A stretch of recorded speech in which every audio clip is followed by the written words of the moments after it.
Dear friend, welcome to this session on the topic Biodiversity Status and Distribution, which is part of MSD 012 Ecosystem and Natural Resources.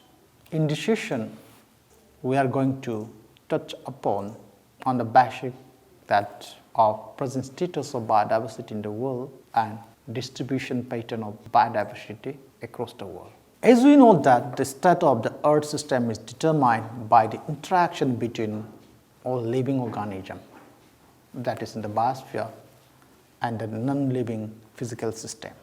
And biodiversity is critical to the maintenance of the Earth condition that support humanity. Biodiversity is also critical to ecosystem health and stability. At the same time, sustainable development, what we are talking about, that relies on resilient and biodiverse ecosystems that support your household livelihoods, food production, and the availability of clean water, while also promoting climate change mitigation and resilience. This diversity of species on land and in the ocean plays a key role in ecosystem, and they are provisioning, regulating, and supporting services. However, as pointed out in the 2019 Global Assessment Report of the IPBES, that is the Intergovernmental Science Policy Platform on Biodiversity and Ecosystem Services, the rate of loss of species and genetic resources experienced over the past decades, it may lead to a sixth mass extinction if immediate action is not taken. Not down.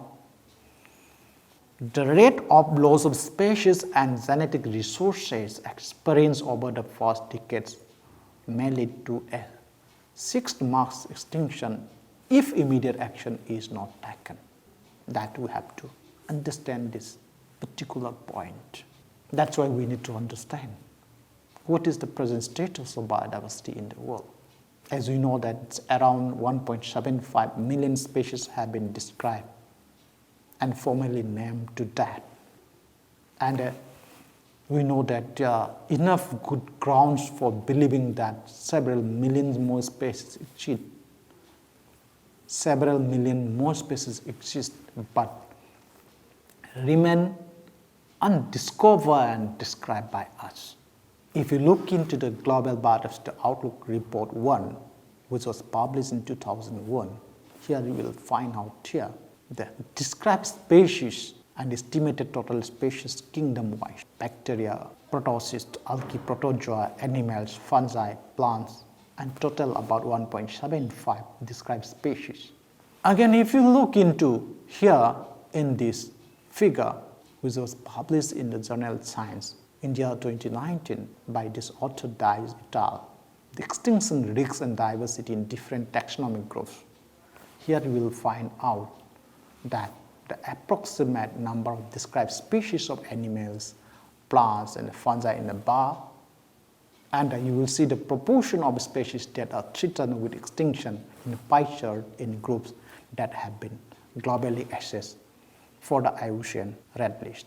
So we know that approximately 25% of the species are threatened with extinction.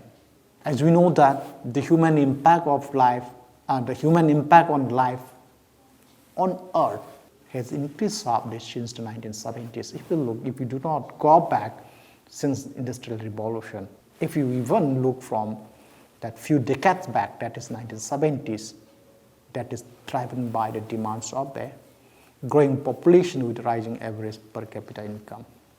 And nature is currently supplying more material than ever before, but this has come at the high cost of the unprecedented global declines in the extended integrity of ecosystem, distinctness of local ecological communities, abundance and number of wild species, and the number of local domesticated varieties. As a result of this human impact, the terrestrial ecological communities worldwide are estimated to have lost more than 20% of their original biodiversity on average. In the ocean, Animal population habitat extent have declined, especially in the 20th century. More than 20 described, with more than 20 described marine species has been extinct, and probably more must have been extinct before they were described. The status of marine fish population, it has worsened globally, with 1/3 of the stocks being currently overfished. Illegal, unreported, and unregulated exploitation of fisheries that undermines the effectiveness of stock management measures, especially in developing countries, that contributes to conflicts. At the same time, many species that are large, slow-growing, habitat specialists or carnivorous, such as large skates, large sharks, primates, rebuilding corals, and woody plants are declining rapidly in and being lost from many places. On an average, large terrestrial mammals have been extirpated from 75% of their natural ranges, while marine mammals that have shown marked declines in abundance in recent century and many near to extinction. The endemic species that have typically seen larger than average changes to their habitats and so faster than average population declines. By contrast, you will see that ecological generalist and disturbance adapted species have tended to become more abundant, and some have spread quickly around the world. For example, the number of invasive alien species have risen by an average of 70% since 1970 because of globalization. This combination of declining these endemic species and the spread of already widespread species as humans purposefully or unwittingly transport species around the world drives that called biotic homogenization, that is convergence of biological communities across region that blurs the patterns of life's rich tapestry. So you are moving from the species to population. You will see that while animal population are continuing to decline on land in the sea, the global the biomass of wild mammal is now less than 25% of that before the late Pleistocene megafaunal extinction, and less than 10% that of the world's current human population. So the global biomass of large predatory fish that targeted by fisheries has fallen by 2/3 over the last 100 years. Unfortunately, the outlook is worsening rapidly, with extinction risks increasing for all groups with known trends.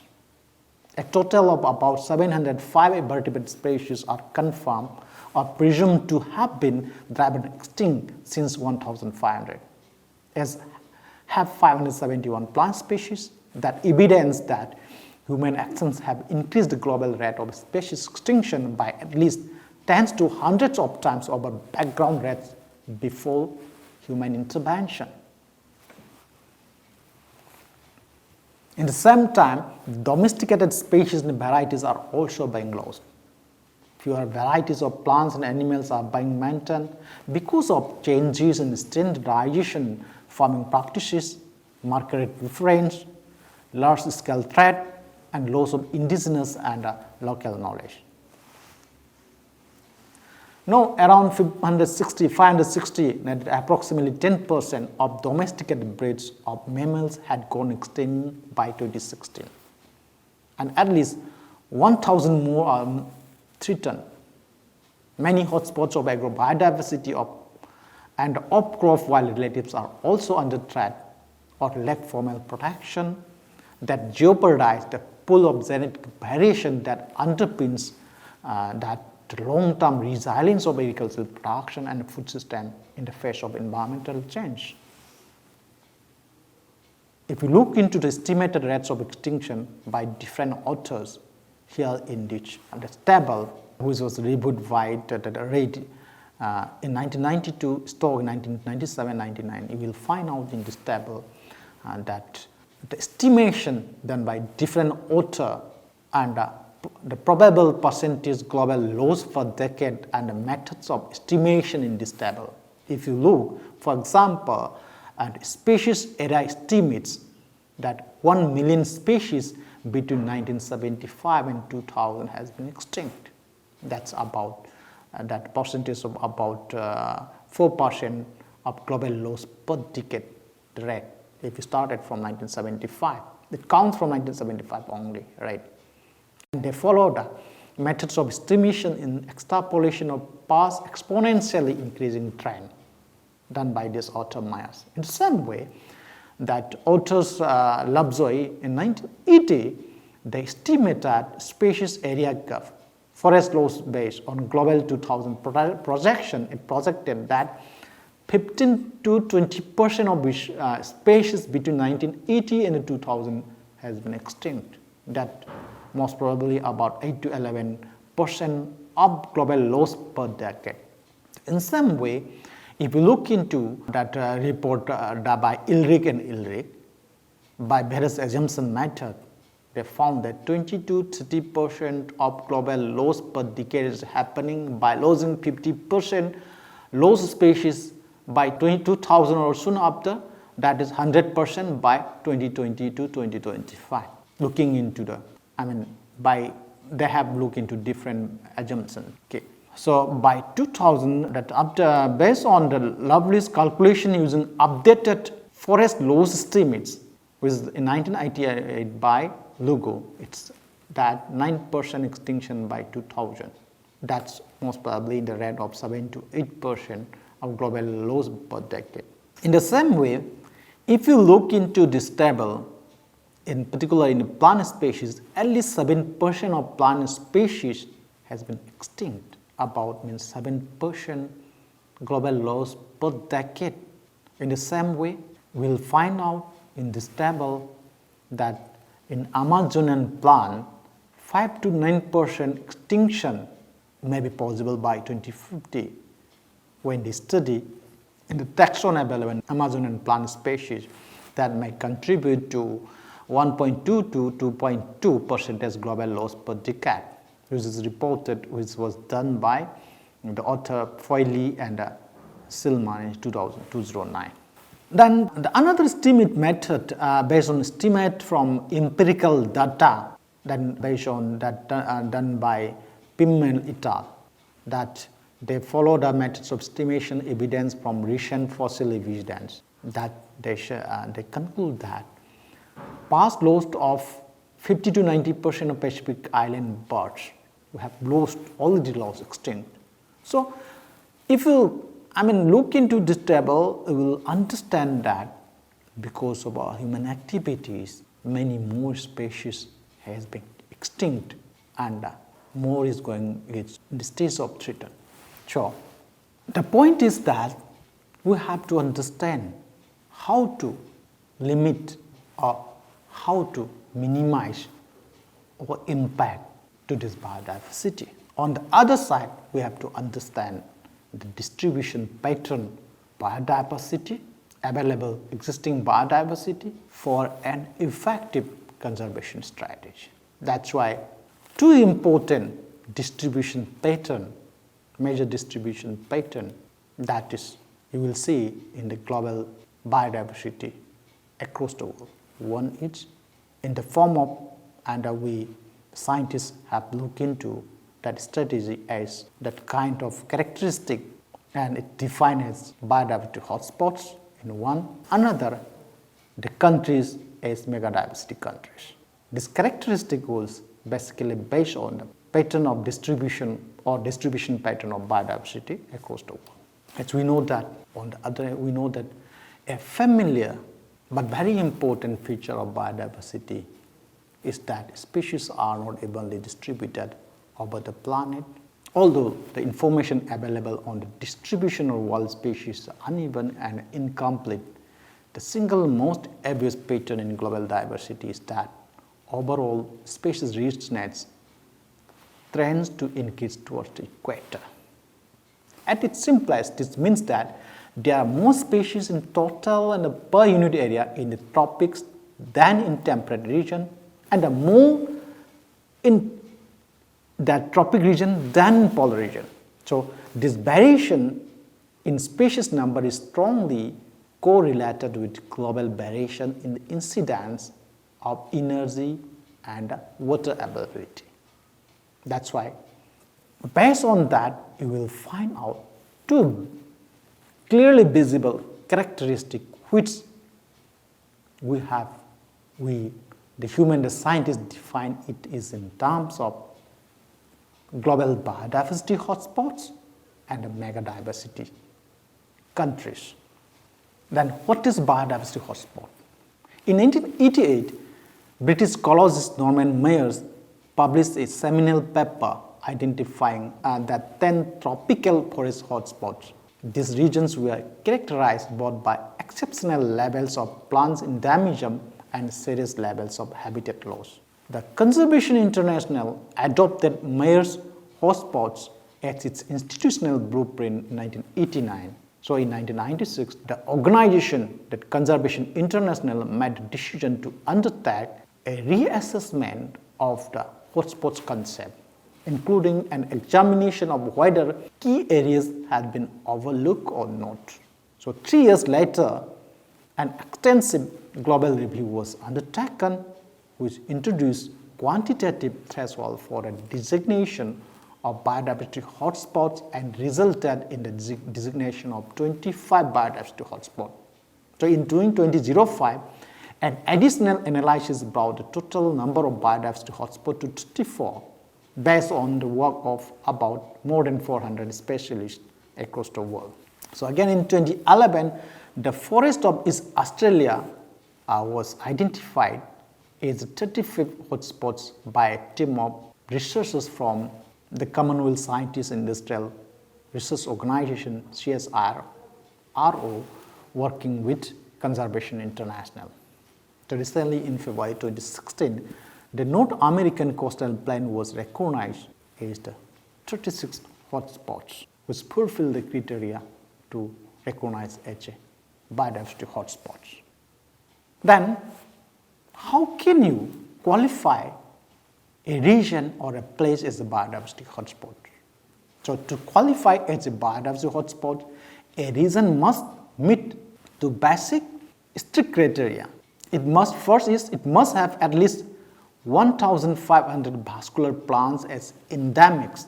Endemic means it must have a high percentage of plant life found nowhere else on the planet than that place. Means it will not be able, that should be endemic over here, in that place. So, in other words, a hotspot is irreplaceable, right? So, the second criteria is it must have 30 or less of its original nature vegetation. In other words, the area or region must be treated. Around the world, we have now 36 areas qualified as hotspots. They represent about only 2.4% of Earth's land surface, but they support more than half of the world's plant species as endemic. That is, species found nowhere else. And nearly 43% of bird, mammal, reptiles, amphibian species, they are endemics. See here in this map, you will see this map is based on Mittermeier et al. 2011 biodiversity hotspots of the world.